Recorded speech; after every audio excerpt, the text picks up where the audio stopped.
Agora Interior dá sequência hoje à série de entrevistas para destacar o aniversário de Marília.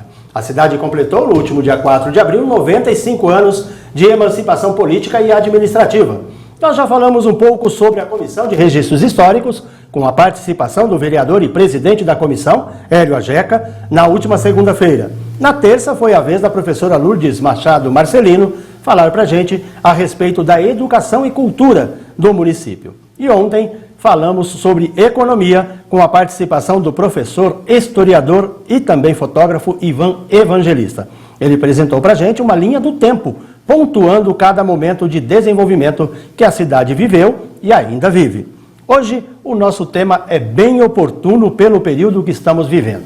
2024 é ano eleitoral e todo mundo está pensando em qual vereador ou prefeito que vai votar em outubro. Ao longo dos 95 anos de política de Marília, a política foi efervescente, polêmica e com momentos de grande importância histórica. Nós tivemos prefeito nomeado, que atuou durante a ditadura e que também teve grande popularidade.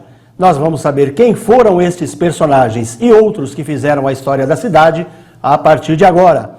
Eu vou conversar com o arquiteto José Luiz de Oliveira Lírio, ele que é filho do ex-prefeito Adorcínio de Oliveira Lírio, que teve importante atuação no nosso município. Zé Lírio, boa tarde, seja bem-vindo ao nosso Agora Interior. Boa tarde, amigos. Zé, antes de você iniciar a nossa conversa, eu queria que você apresentasse os nossos personagens, né? Faça isso, por favor.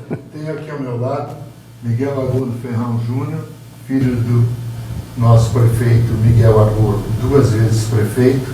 Meu pai ficou no intervalo do meio, entre 2 administrações do Dr. Miguel. Foi o primeiro prefeito eleito pelo município de Marília, voto popular. Depois aqui do nosso lado temos o Roberto Biava, que foi filho do Dr. Armando Biava, que foi prefeito de Marília na época da Revolução de 1964. São 2 figuras extremamente representativas e de grande importância para a cidade, né? Eu considero. Juntamente com o Adorcínio, com o Teobaldo, né, que a gente perdeu, né, recentemente, foram figuras aí importantes que ajudaram a construir essa história que Marília vive hoje, né? Sim. Eles completaram o mandato, foi tudo normal. Porque Sim. Marília, desde o início, teve problema de Revolução de 30, Revolução de 64, instabilidades políticas, prefeito de um dia só. Prefeito de um dia só? Sim. Aqui a gente tem, por exemplo, Capitão José da Silva. Foi prefeito em 32, de 15 de fevereiro a 7 de julho. Temos, vamos ver aqui, que eu preciso colar. Sotero de Camargo Barbosa, de 24 de novembro de 1930 a 25 de novembro de 1930. Nossa, poucos dias. Um dia. Um dia. Essa época de 1930, a passagem da Primeira República para a Segunda República foi bem conturbada. O nosso primeiro prefeito, Durval de Menezes, para vocês terem uma ideia, ficou de 27 de março de 1929 a 25 de outubro de 1930. Era um intendente nomeado ainda naquele tempo. Era a época de Júlio Prestes no governo do Estado e Washington Luiz na presidência da República. Aquele momento que a gente aprendeu na escola, né? A coluna Prestes, né? Exatamente. Teve aquele momento de... Foi bem né? conturbada. Todo o interior de São Paulo passou por esse momento de instabilidade, né? Até a Revolução de 32. Meu pai foi capitão nessa Revolução Olha de 32. só, verdade. Depois, nós tivemos uma época de Marília com militares governando. Né? Temos aqui Tenente Eli Câmara, Capitão Durval de Castro e Silva, depois novamente Tenente Eli Câmara e Capitão José da Silva. Olha só, os militares Mas também... muito pouco tempo. A gente só teve prefeito com administração prolongada depois de Teodoto Nogueira, que foi João Neves de Camargo. Aí começou um tempo mais para trabalhar. Perfeito. O Zé Lírio mandou pra gente, e a gente preparou, daqui a pouco o Edgar vai colocar pra gente, algumas fotos dos personagens que fizeram a história de Marília. Ontem o Ivan Evangelista falou do Bento de Abreu, falou do Pereirinha, e nós temos algumas fotos da época desses personagens e que a gente vai colocar a partir de agora. Eu vou pedir para o Edgar ir colocando para a gente e ir pausando para o Zé Lírio fazer um comentário, falar alguma coisa a respeito desses personagens. Então, assim que você quiser e puder, Edgar, você pode colocar na tela para a gente, que aí o Zé vai comentando a respeito desses personagens. Pode soltar. Isso. Nós estamos aí com o nosso Sampaio Vidal. Bento de Abreu, né? Bento de Abreu, Sampaio Vidal. Deixa eu fazer uma localização aqui. Em 1926, teve uma grande pesquisa, né, de situação geográfica da bacia do Peixe, do Iguapeí Peixe. Então, um pesquisador, Pádua Salles, começou a investigar essa região das chamadas terras cincinatinas, que na sequência a gente vai ver Cincinato Braga. Então, nas proximidades de Dirceu, quando um córrego que pega as águas da antiga cascata, que veio dar origem à nossa represa da cascata, esse ribeirãozinho onde o Pádua Salles fez um acampamento, praticamente a origem de Dirceu, o nosso distrito de Dirceu. Certo. É interessante a gente comentar isso. Hoje o ribeirão chama Pádua Salles. Olha só. E de lá de Dirceu se olhava o Alto Cafezal, que era do Pereirinha. Certo? Perfeito. Mais ou menos 10 quilômetros desse pequeno povoadinho de distância das terras cincinatinas, que depois o nosso Sampaio Vidal se apropriou das terras, né? E aí, o dono das terras. Perfeito. E aí tem o posicionamento do Alto Cafezal do Pereirinha e o Sampaio Vidal, herdeiro das terras cincinatinas. Perfeito. Pode colocar a sequência das imagens, Edgar? O Edgar vai colocar a sequência das imagens para a gente, né? E a gente vai comentando então. Isso. O vice-prefeito do... Olha o Cincinato ali, ó. Ao Cincinato Braga. Pode deixar rodar, viu, Edgar? Pode deixar rodar, no momento que for necessário parar, o Zé Lírio vai aparecer logo na sequência aqui da programação nossa aí, é o Pereirinha e o irmão dele. Certo. Do Alto Cafezal, né? Já está aqui em cima. Pode soltar, Edgar, pode deixar rodar.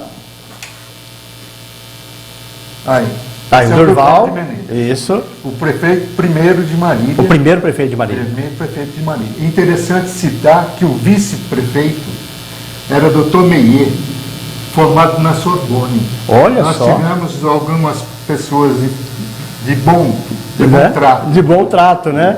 Olha só. Pode soltar, Edgar. Pode soltar, tá aí o Durval. Próxima foto. Vamos ver que personagem que vai aparecer ali, que eu já não me lembro mais a ordem. O Pereira ali. Olha lá, o Antônio Pereira. Esse já é do Alto Cafezal, fundador do bairro Alto Cafezal. Perfeito. E o irmão dele também deve aparecer logo. Também vai aparecer. Aí, José Pereira da Silva. Isso. Esses foram do Alto. Alto aqui, Santo Antônio, nessa região aqui, né? A Igreja Santo Antônio. Para cá. Da Sampaio Vidal para baixo. É o Bento de Abreu. E está ali. O Sampaio Vidal foi vereador aqui. E é filho do Bento de Abreu, né? Filho do Bento de Abreu. Olha só, aí tem uma sequência de 3 fotos, né? O Durval, que foi prefeito, o João Batista Melier, o vice, e o Benedito Lima e Costa, farmacêutico. Isso. Que também era da política aqui. Também era ligado à política. Isso. Aí mais um, olha, o Luiz de Miranda, presidente da Câmara, o Paulo de Abreu Sampaio Vidal, filho do Bento de Abreu, vice-presidente, e o Coronel José Nogueira, vereador. Seria interessante notar Joaquim de Abreu Sampaio Vidal. Joaquim de Abreu. Joaquim de Abreu. Temos uma rua com o nome. Isso, a rua ali do hospital. Ele foi um revolucionário na Revolução de 32, foi exilado. E hoje o corpo dele está naquele mausoléu do Ibirapuera, como um grande... Um ex-combatente. Um ex-combatente. Olha só. É bom a gente... É bom registrar, sem dúvida alguma. É uma fase importante da nossa história. Pode continuar com o seu cronograma aí, Zé. Vamos falar agora de João Neves de Camargo, que foi prefeito bastante tempo. Quem mais que a gente pode citar aqui? João Neves de Camargo. O Lucílio Coelho também teve uma participação aqui de 21 de março de 39 a 24 de abril de 39. Está vendo? Curtinho. Muito pouco tempo. Muito pouco tempo. Esses interventores duraram pouco. Eu não sei se era muita intriga que tinha na política. Não local, mas mais... estadual, né? Os interventores que interviam. Acabavam intervindo. E muitas vezes era por conta de interesses do Estado e do país, né? Não era propriamente por conta de uma situação local, do município, né? Porque foi uma época bem conturbada. Sim. Depois nós tivemos a honra de ter o Dr. Miguel, primeiro eleito pelo voto popular. Aí já era o voto popular, já não tinha mais intervenção. Não tinha mais intervenção. Eu gostaria que Miguelzinho assumisse o comando. Conta pra gente um pouquinho então, Miguel Argolo Ferrão Júnior, falar um pouquinho aí da primeira gestão do pai. Naquela ocasião, né, Marília vivia uma época econômica muito pungente, porque foi logo após a força da cafeicultura no Brasil. Né? Então, Marília era Marília, Garça, era uma região que vinha crescendo na importância política e econômica do país.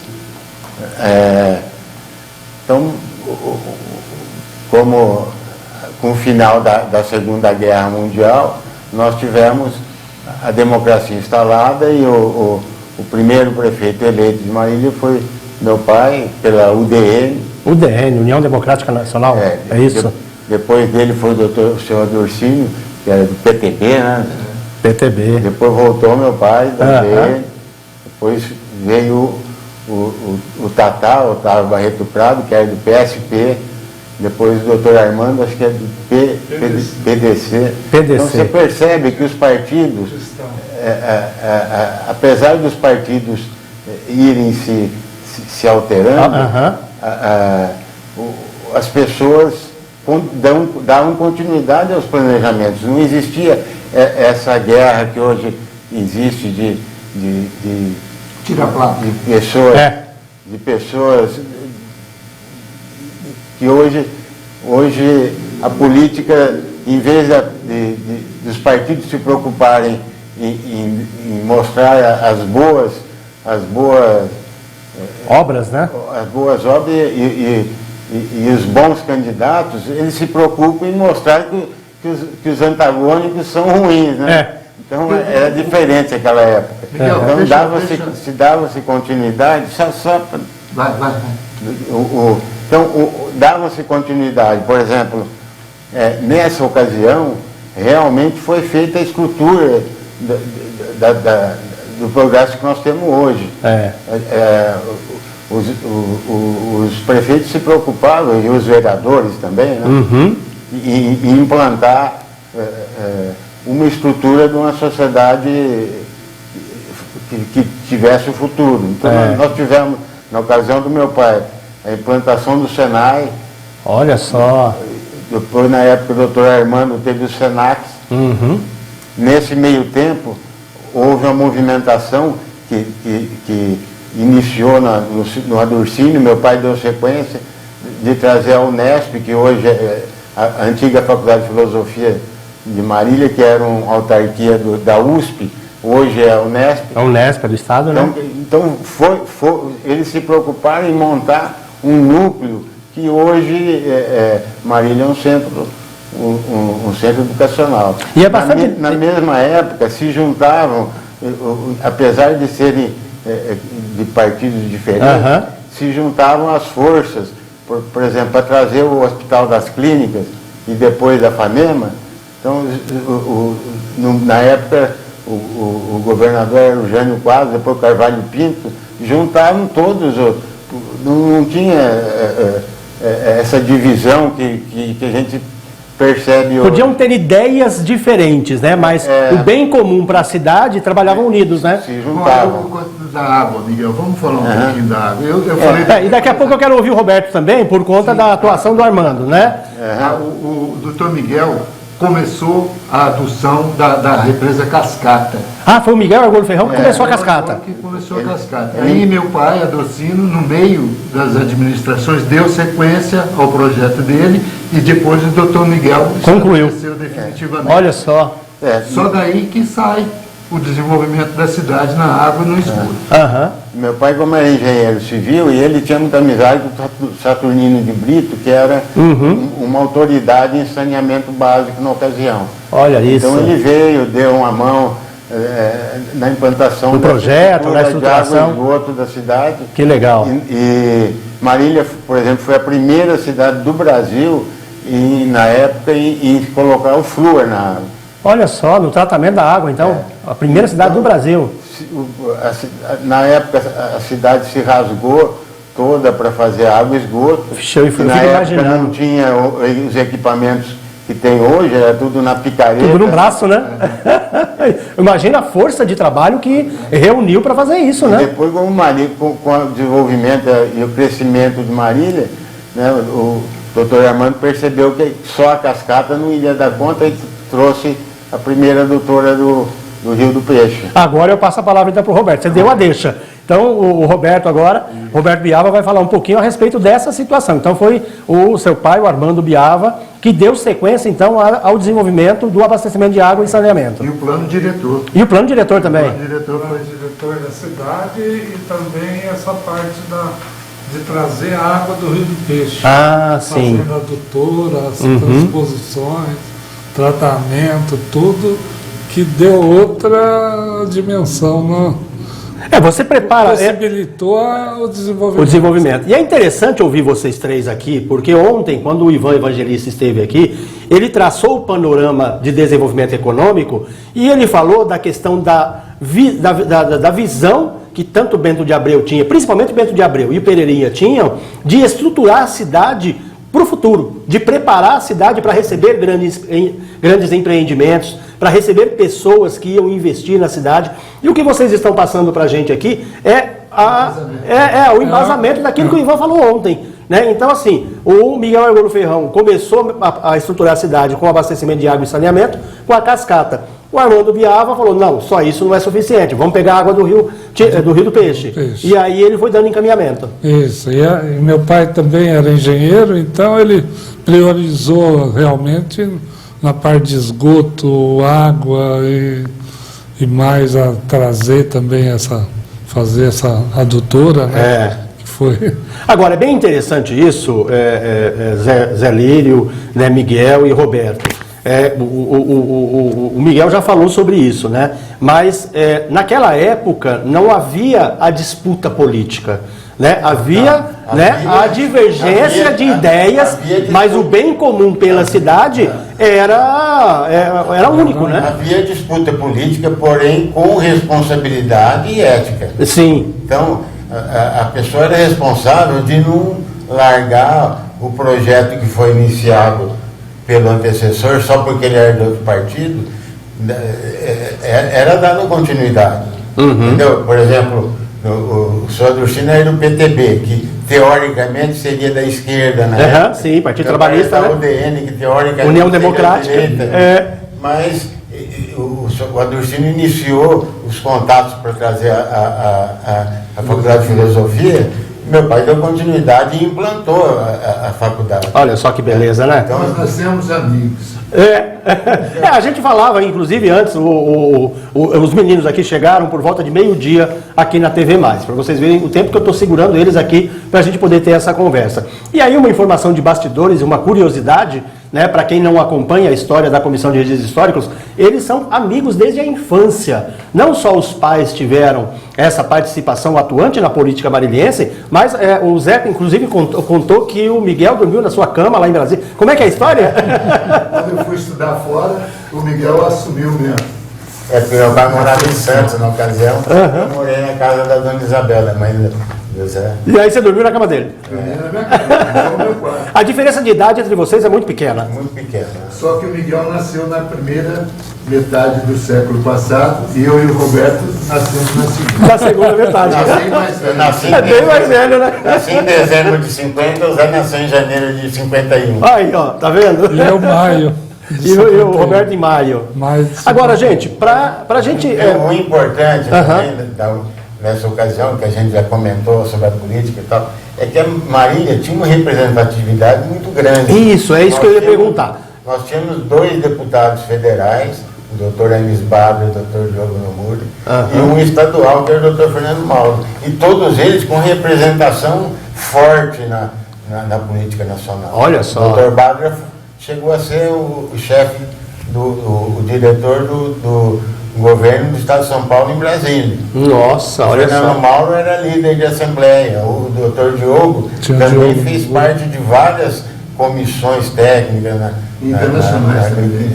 agricultura, fez um relacionamento internacional junto à colônia japonesa. Ele era um dentista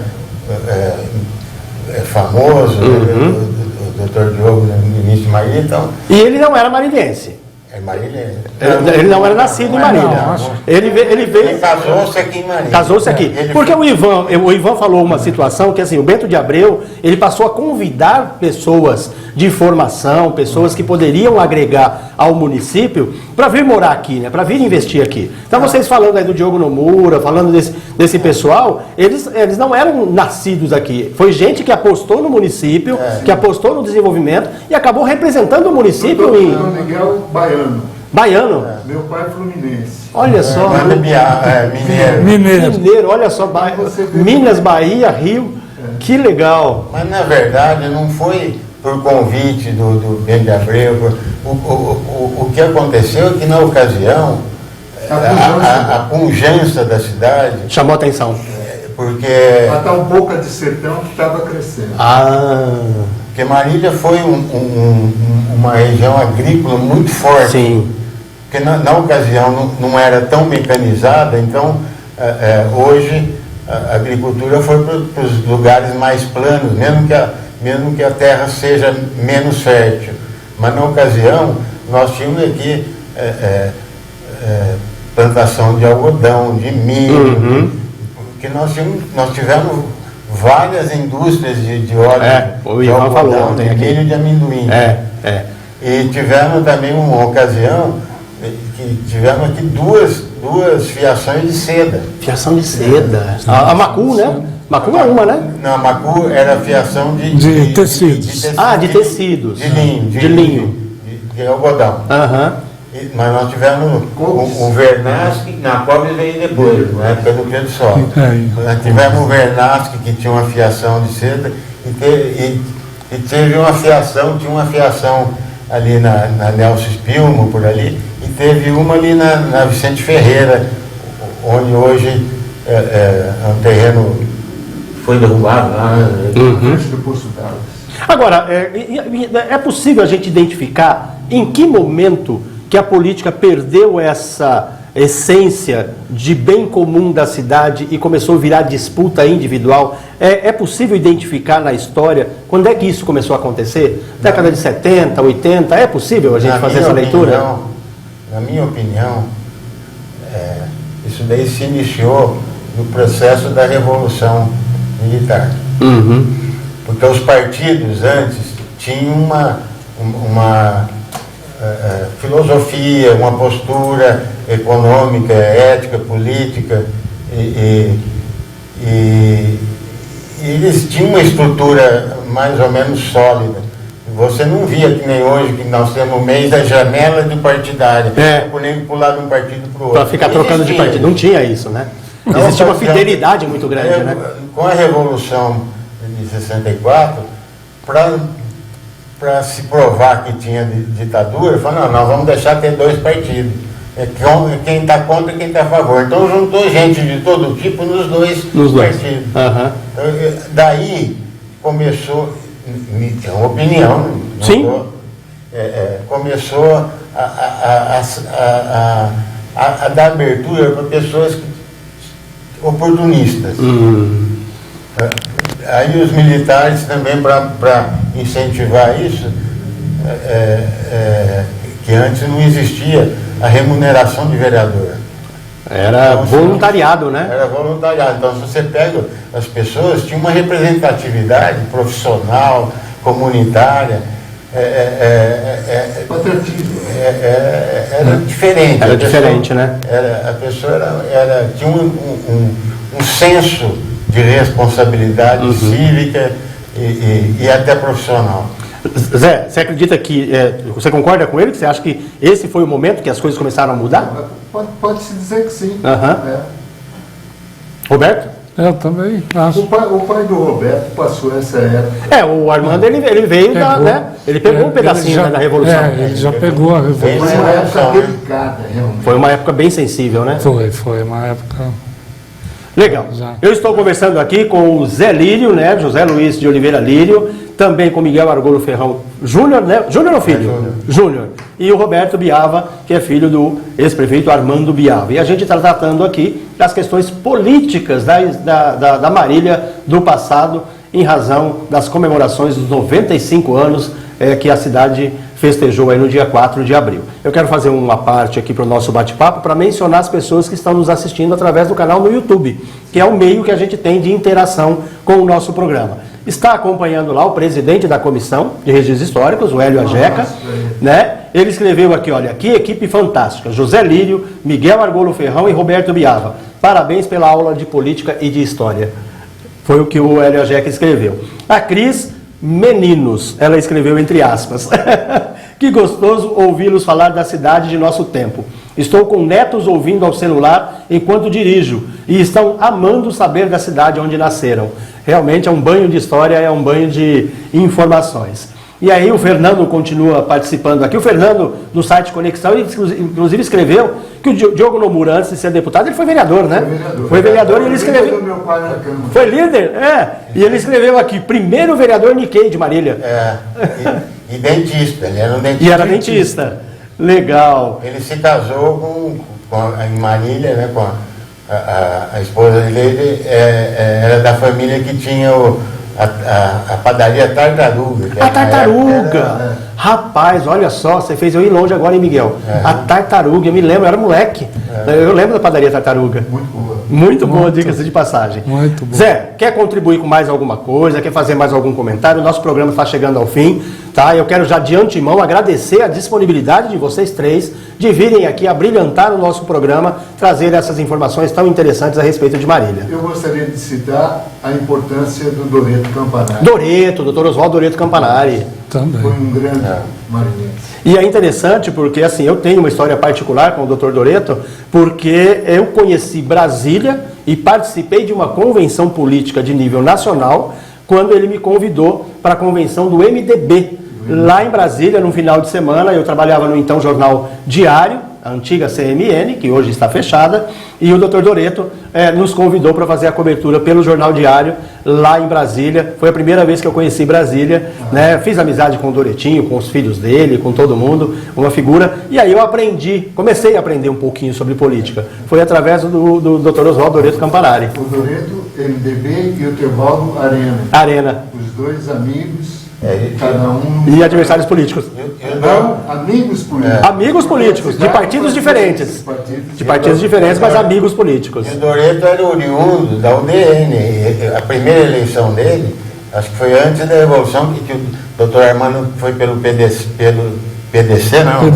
PDC, Partido Democrático Cristão. Foi antes da Arena e MDB. Depois, o Doreto foi, junto com o Valdemar da Rocha Barros, Miguel Sozinho, foram os fundadores do MDB, do antigo MDB. Né?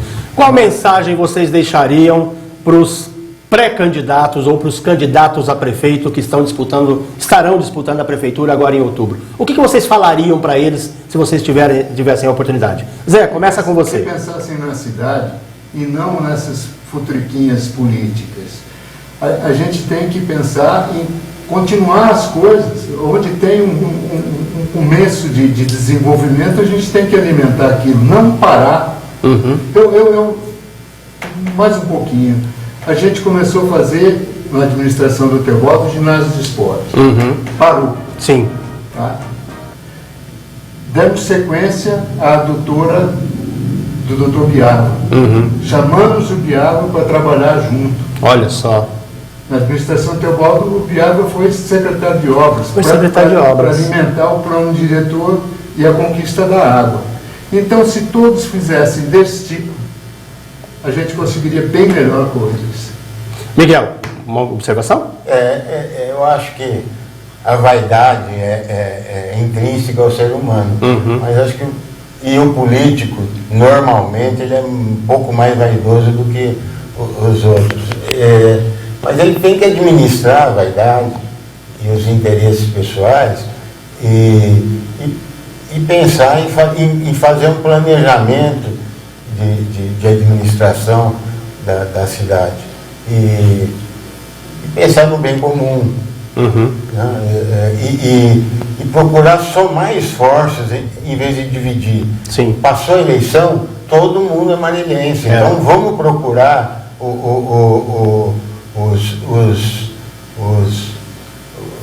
os líderes de todas as profissões, de todas as atividades úteis da cidade, para se unirem, em vez de ficar um boicotando o outro. Então, eu acho que essa é a importância de um homem público. Perfeito. Roberto? Eu concordo com o Miguel. O Miguel já falou tudo que poderia ser falado sobre... Perfeito. Meninos, então muito obrigado pela presença de vocês. Eu quero fazer um último registro. A Cris Pauliello, ela fez a seguinte observação, e essa observação vai ser contemplada amanhã, Cris. A gente vai trazer aqui uma socióloga para falar um pouquinho do que podemos esperar de Marília, que está rumo aos 100 anos, mas também vamos abordar essa questão que você pontuou aqui. A Cris fez a seguinte observação, gente, é preciso nesse mês de aniversário falarmos também do papel das mulheres na cidade, começando por Maria Joaquina Doroteia de Seixas e a Marília de Dirceu, que deu nome à nossa cidade. Cris, a gente vai fazer essa abordagem com a nossa entrevistada de amanhã, tá? Além de pontuar a questão das perspectivas para a cidade que está rumo aos 100 anos. Então, Zé Lírio, Miguel Argolo, Roberto Biava, muito obrigado pela presença de vocês. Parabéns aí por essa aula de história que vocês deram para a gente hoje. Eu agradeço em nome da Comissão de Registro Histórico a oportunidade. Miguel? Eu agradeço o convite e desejo realmente que nesse mês do aniversário da cidade, todos os cidadãos, e em especial os que estão na atividade pública, pensem um pouco no futuro. Roberto? Também. O Roberto é mineiro. Ele é mineiro, ele é quietinho, né? Gente, com essa participação especial aí do Zé Lírio, do Miguel Argolo e também do Roberto Biava, nós encerramos a nossa edição desta quinta-feira do nosso Agora Interior. Eu lembro que você pode assistir a essa entrevista, o reprise dessa entrevista e do Jornal Agora Interior, a partir de 7h45 da noite, pelo canal 80 TVR do Sistema Live Fibra. Nós voltamos ao vivo amanhã, a partir de meio-dia, no canal 9 e também aqui na TV+, canal 13 do Sistema Live Fibra. Tenham todos uma ótima tarde, um bom dia, a gente se vê amanhã. Tchau, vamos curtir um pouquinho do hino de Marília. Salve o 4 de abril, salve a gente, desta terra progresso crescente, que plantou paz e prosperidade, sob o símbolo de amor e liberdade. Teus filhos em lealdade construíram com grande vigor tua história de fecundidade, da lavoura a indústria e esplendor, do comércio, do saber e da arte, com trabalho que deles é parte. Salve o 4 de abril, salve a gente, desta terra progresso crescente, que plantou paz e prosperidade, sob o símbolo de amor e liberdade. Sob o teu céu radioso, a nobreza, honradez e crescer, em teus lares se aninha glorioso sentimento sem par de dever, sendo assim has de ser renomada, viverá sempre grande lembrada. Salve o 4 de abril, salve